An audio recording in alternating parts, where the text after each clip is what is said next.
This is K.M. Weiland, and you are listening to the 267th episode of the Helping Writers Become Authors podcast. Well, my fun bit of news this week is that who should end up sharing one of my picks on Facebook but Robert Downey Jr. himself. It's kind of a funny story. I created a little meme-like funny last year using funny pics of everyone's favorite non-superpowered superhero to illustrate the various stages of the writing process. Naturally, I hoped it would go viral, but no such luck. Then, what should happen a year later, but the post somehow gets discovered by whoever runs RDJ's page and suddenly has hundreds of thousands of likes and thousands of shares. Go figure. Needless to say, it made my week. So if you'd like to see the funny, you can find it on my Pinterest page on the board called The Right Stuff. The latest post in the video series on my blog is why you might be ruining your story's best scenes. It talks about why appropriate repercussions are the earmark of the best scenes in any story. To find the post, visit my site at helpingwritersbecomeauthors.com. And now I hope you enjoy this week's podcast entitled Most Common Writing Mistakes, Part 35, Random Story Elements. Even the simplest of stories aren't simple. Most of them feature dozens of characters, settings, POVs, themes, conflicts, and on and on. A good story is made up of more working parts than most of us can wrap our little brains around in any one moment. Sometimes all these mini working parts of the story can get away from us. By the time we reach the end of the story, we've forgotten half the pieces we used in the beginning. The result? Randomness. It's hardly surprising that one of the most common writing mistakes I see is what I like to call story sprawl.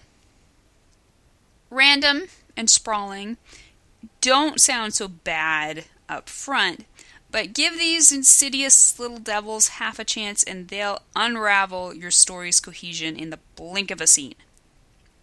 A good story is a tight story. Every component, every scene, every character, every setting, every POV, every paper-loving word needs to exist for a reason. And not just any reason.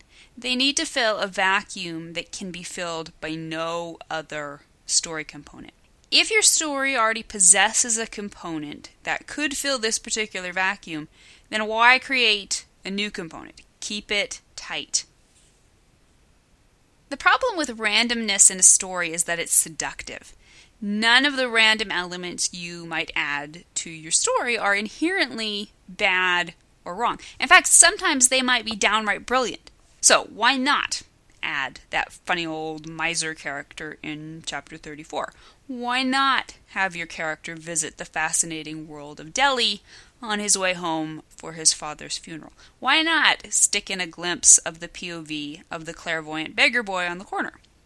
Why not? Indeed, they all sound like fascinating elements to explore. But think of it this way. If you're John Williams composing the score to Jaws, why not stick in a little Irish jig you dreamed up one night? If you're carving out Mount Rushmore, why not stick Mickey Mouse's face up there while you're at it? If you're animating the movie Cars, why not stick in a hilarious trucker to drive one of the vehicles? It's kind of like the game of which of these things don't belong. Just as a symphony or a painting has to be a complete and cohesive whole, same goes for the novel. All the pieces have to fit with none left over. But this gets trickier. Obviously, Mickey Mouse on Mount Rushmore would be a horrible idea. But what's that got to do with your character stopping in Delhi en route from London to Sydney? London, Delhi, and Sydney are all real-world places that logically fit within your story. There's nothing about Delhi that makes it jump out as an obvious mismatch. But if your character never revisits Delhi, if your character's time in Delhi doesn't advance the plot in any way that's specific to Delhi, if whatever happens in Delhi could have happened just as easily in London or Sydney, then you know it needs to be examined as potentially extraneous. It's not adding anything to the story, and as a result, it doesn't tie back in to the overall plot. It's a loose thread in your otherwise seamless tapestry. It's an extra detail your readers have to hold in mind because they have faith it will matter in the long run.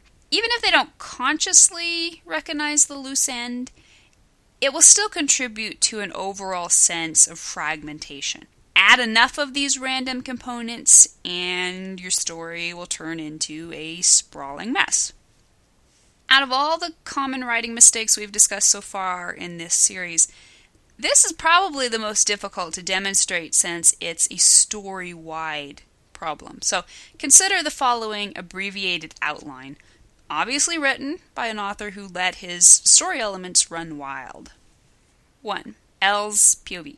Even though his father is dying at home in Sydney, Australia, Lawrence takes a job in London. 2. Elle's POV.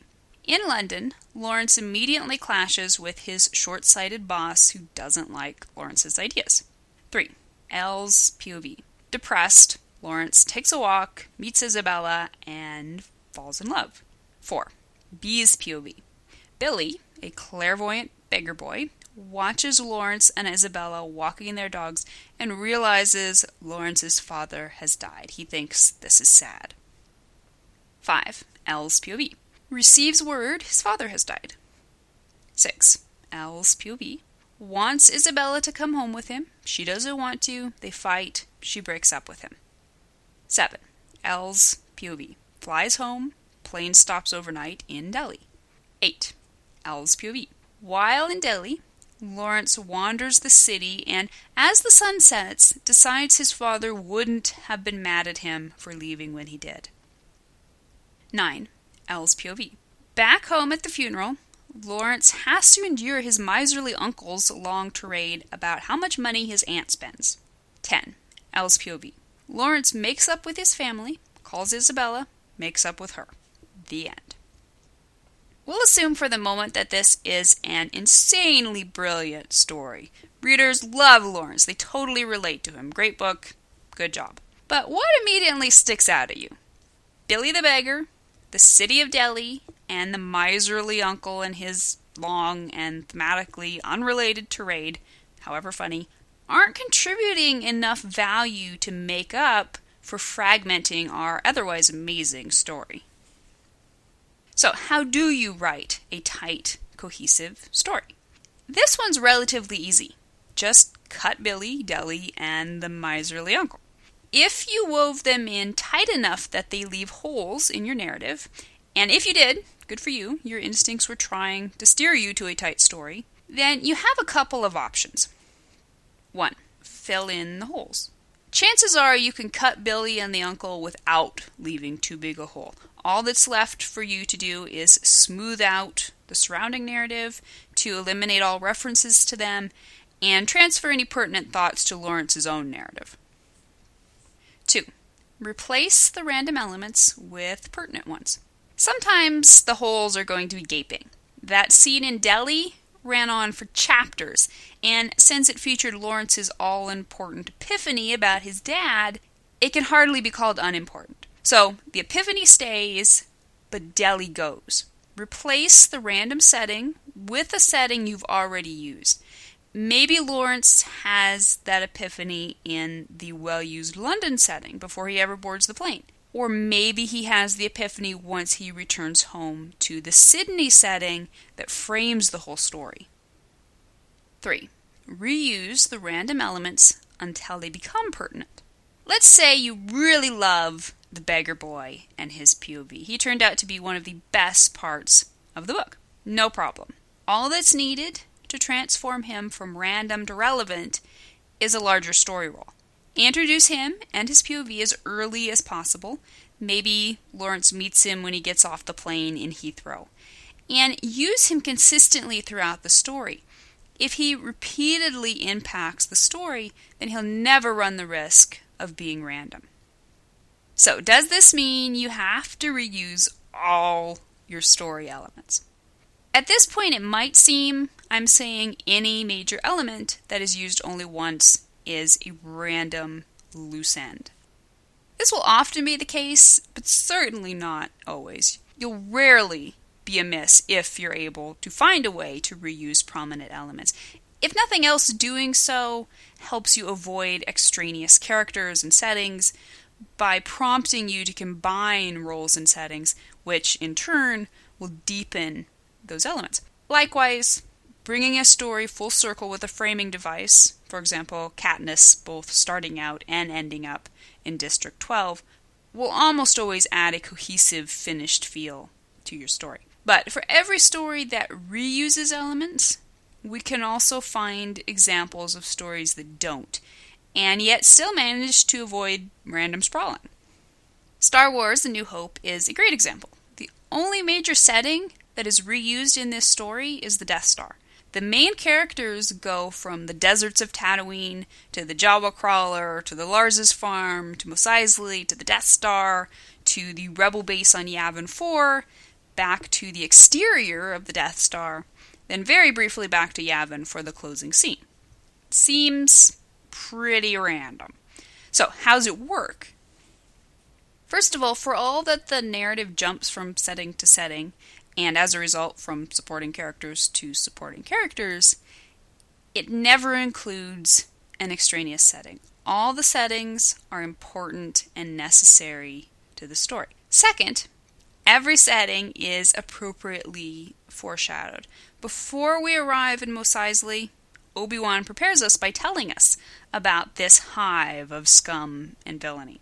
Yavin 4 is never directly addressed, but the hunt for the rebel base is the foundation of the entire plot. The minor characters who show up in each of these settings are either recurring, Vader and Tarkin, or minor enough to avoid leading viewers to attribute any undue importance to them. Good stories are tight stories, even if they're huge epics with dozens of settings and a cast of hundreds. Examine every element in your story for anything that jars, anything that leads readers to false expectations, or anything that is extraneous in light of other elements in your story. The result will be a cohesive narrative that will present readers with a stunningly efficient and beautiful overall picture. Thank you for listening to the Wordplay Podcast. To read a transcript of this episode, you can visit my website at helpingwritersbecomeauthors.com. And be sure to check back again next week.